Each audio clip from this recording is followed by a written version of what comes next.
നമസ്കാരം.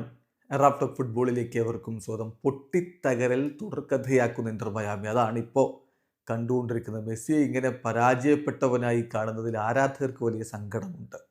ഏകപക്ഷീയമായ 3 ഗോളുകൾക്ക് ഇന്നും പൊട്ടിയിരിക്കുന്നു ഇന്റർ മയാമി. ഓർലാൻഡോ സിറ്റിയാണ് അവരെ 3 ഗോളുകൾക്ക് പരാജയപ്പെടുത്തിയത്. അതും ഇന്റർ മയാമിയുടെ മൈതാനത്ത് നടന്ന കളിയാണ്. കളിയിൽ മയാമിയുടെ മുന്നേറ്റങ്ങൾ നയിച്ചുകൊണ്ട് ലൂയിസ് സുവാരസും ലിയോ മെസ്സിയും ജോഡി ആൽബയും അല്ലൻ്റെയും ഒക്കെ ഒരുമിച്ചാണ് ഇറങ്ങിയത്. എന്നാൽ ആദ്യ പകുതിയുടെ അവസാനത്തിൽ 43-ാമത്തെ മിനിറ്റിൽ മുറിയിലൂടെ ഓർലാൻഡോ സിറ്റി ലീഡെടുത്തു. രണ്ടാം പകുതിയിൽ പെസാലിച്ച് 53-ാമത്തെ മിനിറ്റിൽ അവരുടെ ലീഡ് വർദ്ധിപ്പിക്കുകയും ചെയ്തു. ഒടുവിൽ മത്സരം അവസാനിക്കുന്നതിന് മുമ്പ് ഡാഗ പൊഡ്ഹാൾസണിലൂടെ ഓർലാൻഡോ സിറ്റി 3-ാമത്തെ ഗോളും കണ്ടെത്തുകയായിരുന്നു.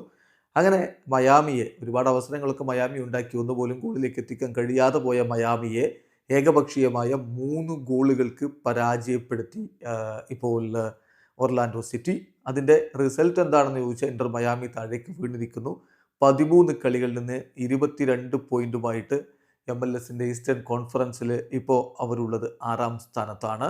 തുടരൻ തോൽവികളാണ് അവരെ ഈ രൂപത്തിലേക്ക് വീഴ്ത്തിക്കളഞ്ഞിരിക്കുന്നത്. മയാമിയുടെ അവസാനത്തെ 7 കളികൾ നോക്കുക, ഒരേ ഒരു വിജയമാണ്.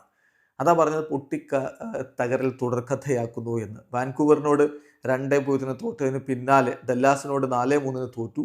വീണ്ടും വാൻകൂവറിനോട് കോൺകാഫ് ചാമ്പ്യൻസ് കപ്പിൽ 3-1 പൊട്ടി. അതിനുശേഷം ന്യൂയോർക്ക് റെഡ് ബുൾസിനെ 4-1 തോൽപ്പിച്ചിരുന്നെങ്കിൽ തൊട്ട് പിന്നാലത്തെ കളിയിൽ മിനസോട്ടയോട് 4-1 പൊട്ടിത്തകർന്നു.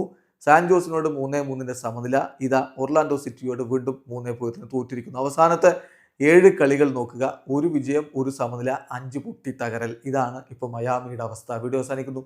ഫുട്ബോൾ ലോകത്തെ കൂടുതൽ വിശേഷങ്ങളുമായി റാഫ് ടോക്സ് വീണ്ടും എത്താം.